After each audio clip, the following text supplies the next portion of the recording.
நம்மள நெறைய பேர் நமக்கு ஒரு சில கஷ்டமான சூழல் வரும்போது, இல்ல பிடிக்காத விஷயங்கள் வாழ்க்கையில் நடக்கும்போது, உடனே அதுக்கு காரணம் அது நம்ம நேரம், இல்ல விதி அந்த மாரி எடுத்துக்கிட்டு அந்த சூழ்நிலையை கையாளுவாங்க. இது கடந்த கால நம்பிக்கையினாலேயோ, இல்ல சில ஸ்பிரிச்சுவலிஸ்டிக் தாட்ஸோ ஏதோ ஒரு காரணமா இருக்கலாம். ஆனா, இப்படி ஒரு சிந்தனைக்குள்ள போயிட்டீங்க அப்படின்னா, அதுலேருந்து நீங்க வெளிய வரதுக்கான நேரம் இன்னும் அதிகமா எடுத்துக்கிறீங்க. என்ன ஆகுது அப்படின்னா, என்னுடைய நேரம் தான் இப்படி இருக்கு. என்னுடைய விதி தான் இப்படி இருக்கு அப்படின்ட்டா, நீங்க என்ன சொல்லிடுறீங்க, அப்போ இதுபடி இப்படி நடக்கணுன்றது நான் ஏத்துக்கிறேன் அப்படிங்கிற மாரி தான். அதுலேருந்து வெளிய வரணும்னோ, இல்ல அது எனக்கு எப்படி நடந்துச்சுன்னோ நம்ம யோசிக்கிறத மறந்துருவோம். ஆனா இப்படி இல்லாம என் வாழ்க்கை என்னோட எண்ணப்படி இருக்கணும். எனக்கு பிடிச்ச மாரி வாழ்க்கை மாறணும் அப்படின்னா, என்ன பண்ணலான்றது தான் இந்த வீடியோல பேசிக்கா எக்ஸ்பிளைன் பண்ணியிருக்கேன். இப்போ இதே சூழல நீங்க வேற மாரி அணுகலாம் அப்படின்னா, இந்த நிமிஷம் உங்களுக்கு இருக்கிற கஷ்டமோ, சந்தோஷமோ, துக்கமோ, உங்க வாழ்க்கையில எல்லா விஷயத்தையும் எடுத்து பார்த்தீங்கன்னா, இது எல்லாம் நடக்கிறதுக்கு ஒரு 1 வருஷத்துலேருந்து 2 வருஷத்துக்கு உண்டான உங்க சிந்தனைகள் தான் காரணம். எத அதிகம் சிந்திச்சீங்க? எது மேல அதிகம் கவனம் செலுத்துனீங்க? என்ன விஷயத்துக்கு அதிகமா நீங்க பிரையாரிட்டி குடுத்தீங்க?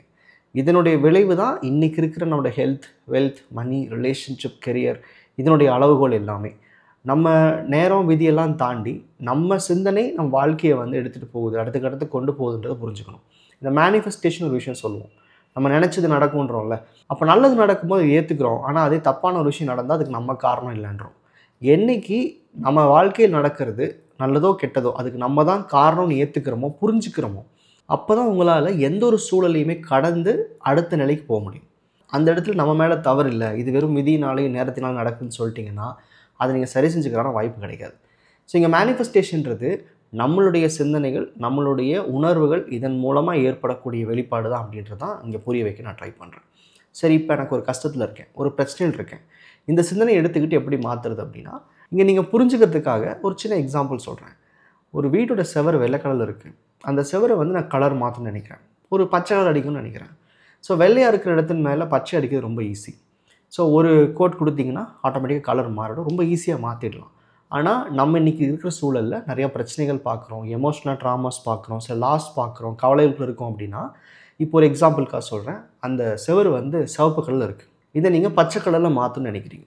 அதாவது அங்க ஒரு வேற கலர் ஆல்ரெடி படிஞ்சிருச்சு. அத நீங்க மாத்தி அடிக்கணும் அப்படின்னா, முதல்ல அந்த சிவப்பு கலர போறதுக்கு உண்டான சில விஷயங்கள் செய்வோம். அத ஒண்ணு கிளீன் பண்ணி சொரண்டி எடுக்கிறதுக்கு வழி பார்க்கலாம். இல்ல அது மேல multiple coat white colour primer சொல்லுவாங்கல்ல, அது மாரி ஒரு கலர் அடிச்சு, அந்த சிவப்பா இருக்கிற செவர கொஞ்சம் கொஞ்சமா வெள்ளை கலர்ல மாத்தி, அதுக்கு மேல தான் பச்சை கலர் அடிக்க முடியும். ஸோ அப்போ இதுவரைக்கும் நீங்க கேரி பண்ணிட்டு வந்த ஒரு சில சிந்தனைகள், எமோஷன்ஸ் இது எல்லாமே உங்களுடைய வாழ்க்கையில ஒரு சில பிரச்சனைகள உருவாக்கி வச்சிருக்கும். அதன்படி தான் வாழ்க்கை நடந்துட்டு இருக்கும்.